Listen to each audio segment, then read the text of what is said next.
Hey everybody, this is part 2 of my video series on freedom to think. If you haven't checked out video number 1, go check it out. But this is video number 2 on freedom to think. Black people's minds in America are fragile, and we have been trapped within the construct of other people's mental dominion.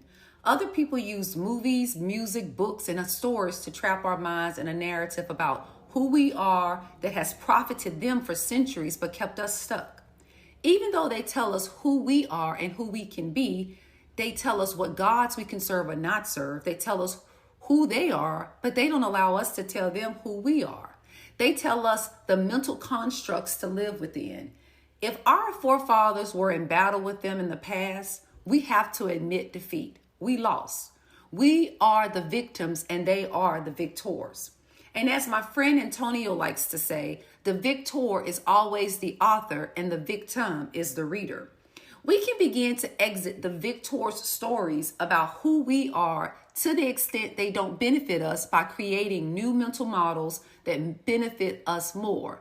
But you have to have courage to do this. When we are willing to create new mental models for ourselves, it challenges everything you have ever held true. First, let me define the term fragile. Fragile is defined as breakable, delicate, easily destroyed, and not strong.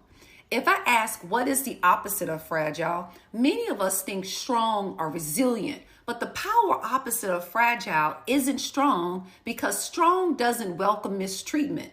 Strong just tries to handle mistreatment the best it can when it comes. Our forefathers who dealt with slavery were strong. Our parents who dealt with Jim Crow were strong. And even us today who deal with covert racial discrimination, police brutality, and economic lynching mixed with mental manipulation are strong. The mental constructs and stories most of us live in today have us as strong living people living mentally anxious, scared lives. Scared that with one stroke of a pen and a change of political power, we as the Black race could be thrown back into slavery and put into the fields. We are scared to leave one political party, but afraid to go into another or start our own. I made a video once on how thinking polar opposite thoughts can calm your anxious minds. Because our brains like to conserve energy, the brain will only take you to the next most possible step in the space of your own possibility in life. We live in a country that have us riddled with anxiety about who we are, where we come from, wondering if others are trying to kill us or re-enslave us through political maneuvering. Living in this state of anxiety limits possibility in our brains, which is why our brains keep giving us the same old experiences that keep perpetrating the same old fears. Hence the past 400 years of the Black American experience. Calming anxiety and worry is critical to creating new life experiences. One technique to calm anxiousness and expand your possibility is to begin thinking polar opposite thoughts. Polar opposite thinking is an exercise regimen you can take your brain through to expose mental fragility. Many of our possibilities for living are based on the visuals we see in movies, television, stories, and ideas and books about who we are and can become. Have you ever seriously asked yourself who authored the visuals and the writings that we are seeing, reading, and believing?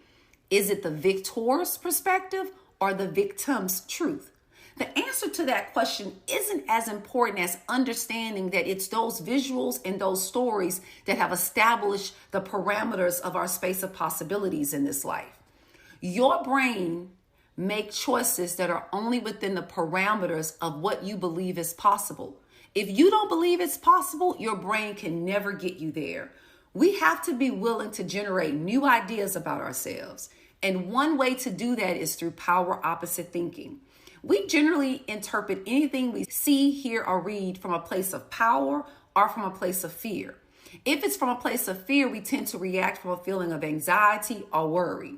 If it's from a place of power, we tend to respond with confidence and courage. One thing I have personally started doing when I hear, read, or see anything is I ask myself if I am interpreting what I am seeing or reading from a place of power or from a place of fear. Just asking the question exposes mental fragilities to me I didn't know I had, but can now do something about. This power opposite brain training is how new worlds and new opportunities can be created from within, no matter what is going on around you.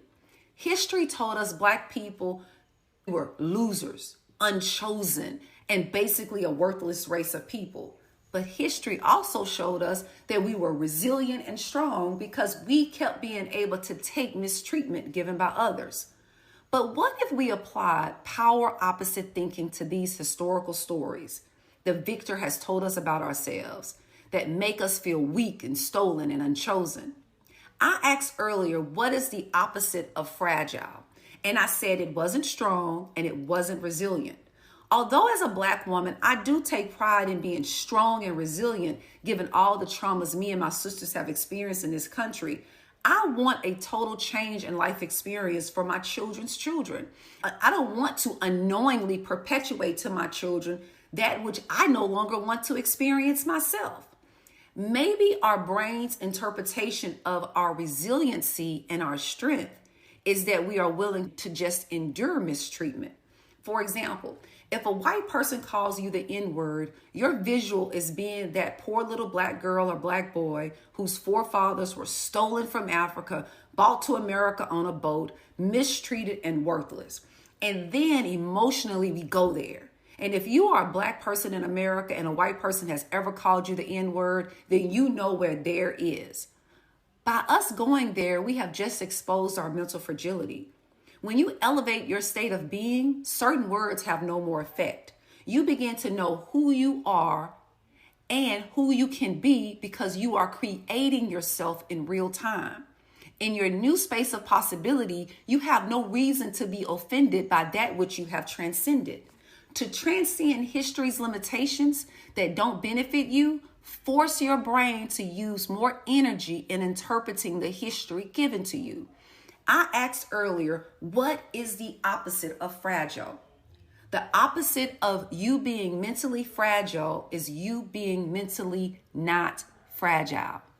A word that is often used for not is the prefix anti, which means opposed or opposite. There is no American word for not fragile. Some authors have created a new word by combining anti with fragile for anti-fragile. We need to add anti-fragile to our mental war chest about ourselves. Anti-fragility are just experiences with the giants. Instead of being afraid to challenge the giant, we welcome giant encounters because giant encounters create giant growth opportunities. We don't just endure bad experiences, we actually grow from them. Anti-fragility puts us in a mental state of welcoming whatever happens in life because it benefits our evolution, even if that evolution ends in death.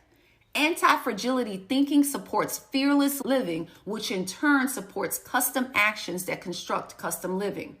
If you are not able to transcend someone else's space of possibility for your thinking, you can never create new spaces of possibility for your living, no matter how much freedom of speech you exercise. This is why freedom to think is more critical than freedom of speech. Let's take this KYRIE Irving situation, a retweet of a documentary he didn't write, but what could be Black history that is different from what the victor taught us in school or church.